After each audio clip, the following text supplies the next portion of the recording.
John Steinbeck, East of Eden.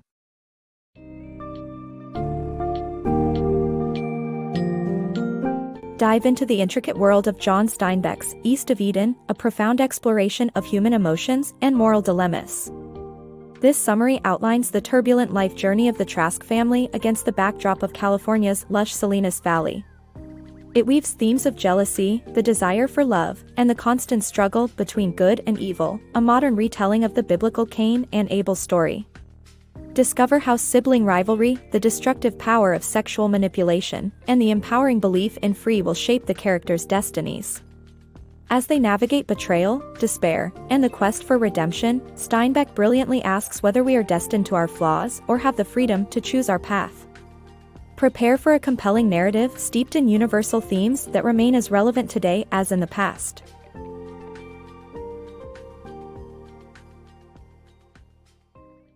Echoes of Cain and Abel. Imagine the setting, a humble Connecticut farm back in the Civil War era, home to the Trask family.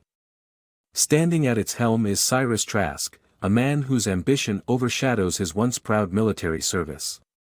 His life takes a peculiar twist when his devotion leads him to marry twice. First, to a devout woman whose tragic end comes after contracting a shameful disease from Cyrus himself, a consequence she interprets as divine punishment. Her demise marks the arrival of Alice, Cyrus's second wife, who bears him another son, Charles. Thus, begins the twisted saga of brotherly rivalry between Adam and Charles. As the boys grow, Cyrus lavishes tales of exaggerated heroism from his war days, crafting a persona that wins him a respectable position in the War Department. Meanwhile, he harbors grand plans for Adam's future, much to Charles's dismay. The plan unfolds on a fateful walk when Cyrus reveals his aim to enlist Adam in the military, a revelation that unleashes Charles's deep-seated jealousy. Unable to bear his father's favoritism, Charles assaults Adam in a fit of rage.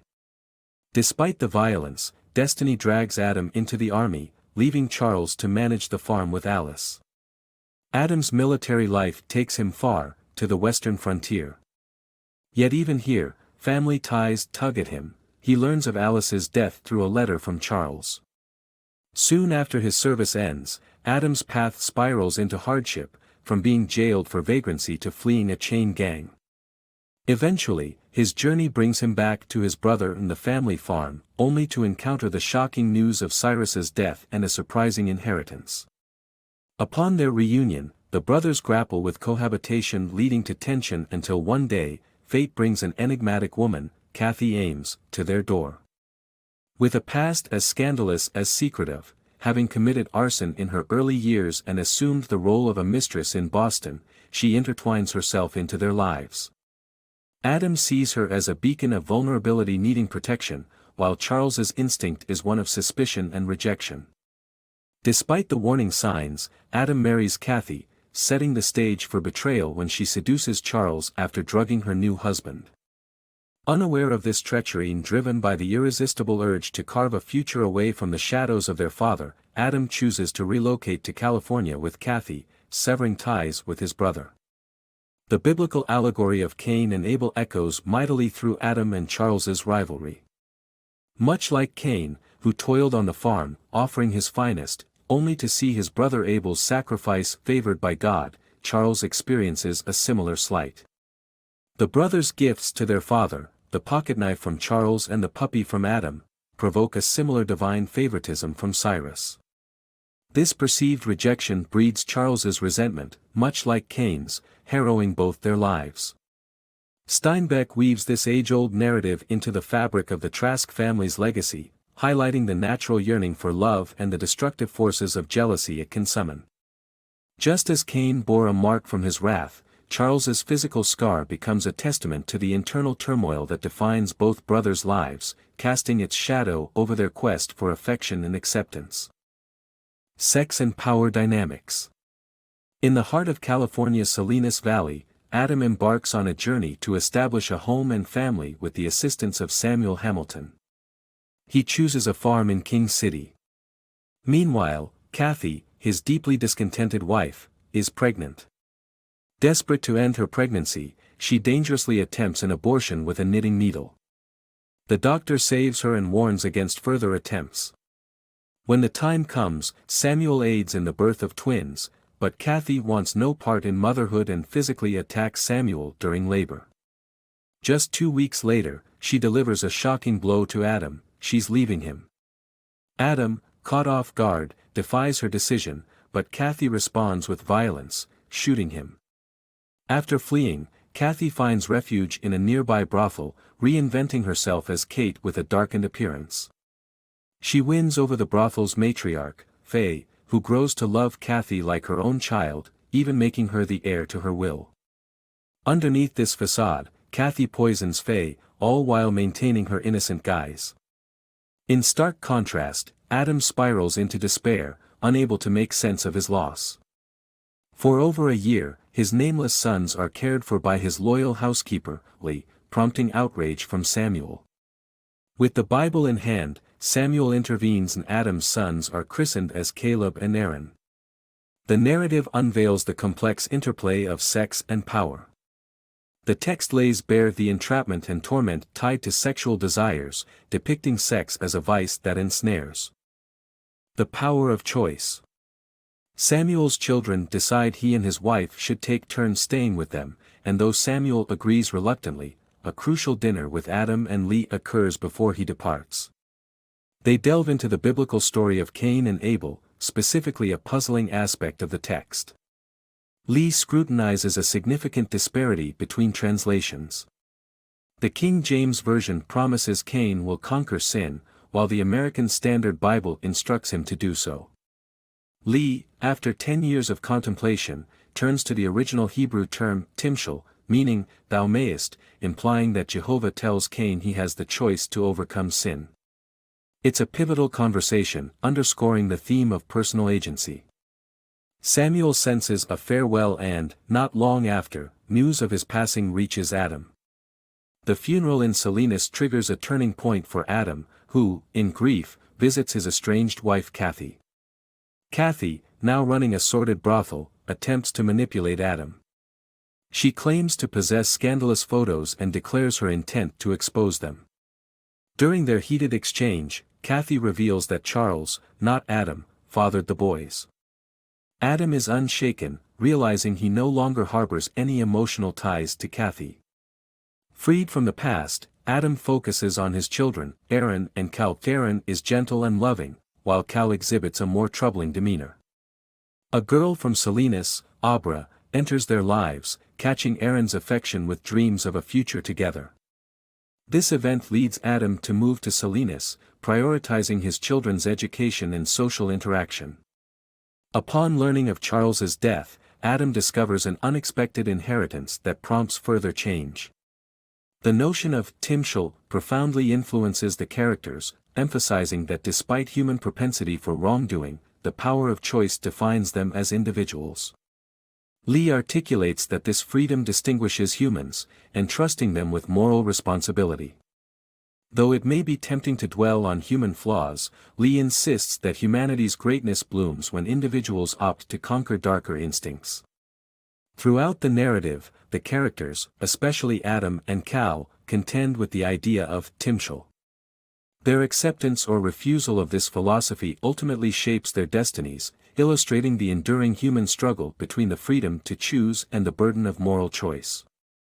This journey through personal agency underlines the novel's exploration of triumphing over one's basal urges, celebrating the great heights attainable through deliberate, conscious decisions. The Battle Within. By 1915, America is on the brink of entering the Great War, and two brothers, Aaron and Cal, find themselves navigating the turbulence of high school. While Aaron thrives socially and remains in a relationship with Abra, Cal lingers in the shadows, often overlooked. Their father, Adam, is only just emerging from a long stupor, his recent embarrassment from a failed refrigeration venture marking both him and his sons as the town's jesters.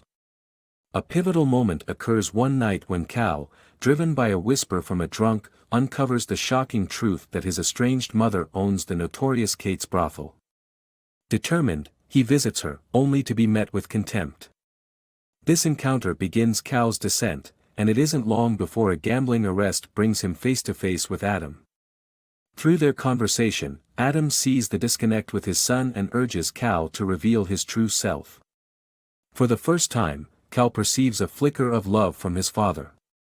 Meanwhile, Aaron's life takes a disciplined turn as he seeks guidance from a minister and adopts a vow of celibacy, straining his relationship with Abra. His thirst for escape grows, pushing him to accelerate his studies with hopes of leaving for Stanford, garnering Adam's silent admiration. In contrast, Cal devises a plan to win his father's approval, hoping to reclaim the lost fortune by investing, alongside Will Hamilton, in beans, a lucrative prospect in wartime. By 1918, the gamble pays off, and Cal holds $15,000 to offer Adam. Aaron, wrestling with homesickness at Stanford, returns home for Thanksgiving. Cal seizes this moment to reveal his financial triumph, expecting Adam's pride. Instead, Adam declines the money, unable to profit from the war, and suggests that true satisfaction might come if Cal were more like Aaron. Crushed by this rejection, Cal's devastation propels him into anger and vengeance. In a moment of spite, he leads Aaron to their mother, shattering Aaron's world. Fleeing from the truth, Aaron enlists in the army, leaving behind a distraught father whose health swiftly declines. Confronted by guilt, Cal wrestles with the consequences of his actions.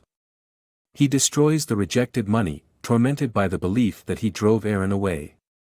Meanwhile, their mother, burdened by fear and debilitating arthritis, takes her own life, bequeathing her wealth to Aaron. As the shadow of war looms larger, Abra distances herself from the turmoil of the Trask family, yet finds herself drawn closer to Cal, openly confessing her affection. In May 1918, tragedy strikes with a telegram announcing Aaron's death in battle. Adam, already fragile, suffers a debilitating stroke. Overwhelmed, Cal confesses his role in provoking Aaron's departure, seeking forgiveness from his father. As Adam teeters on the brink of death, Lee pleads with him to absolve Cal.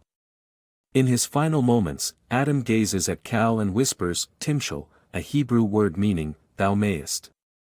This single phrase embodies the profound theme of choice between good and evil that courses through their lives. Cal's struggle epitomizes an internal battle. Despite tendencies toward wrongdoing, a deeper layer of goodness persists.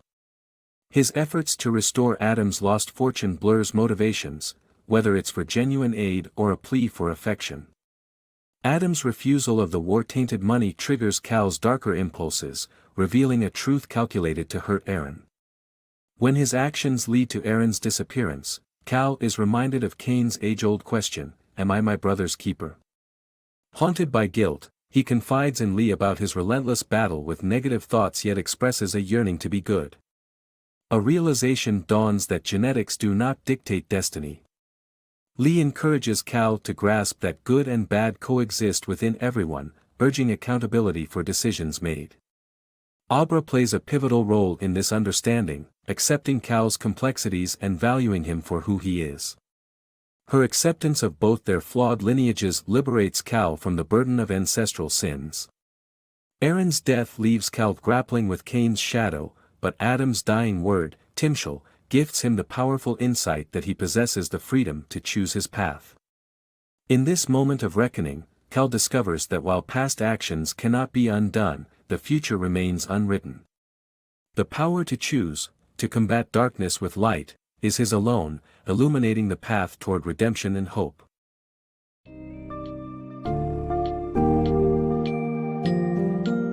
As you reach the end of Steinbeck's East of Eden, you're left pondering the enduring battle between light and darkness within the human soul.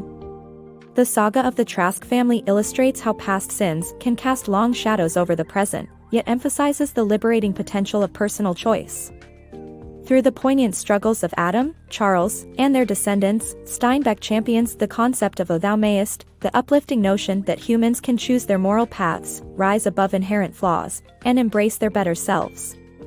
The tale resonates deeply with the universal quest for love and acceptance, the pangs of jealousy, and the forces of redemption. Reflecting on these timeless truths provides a rich understanding of our capacity for growth and change, making East of Eden an enduring masterpiece of human narrative.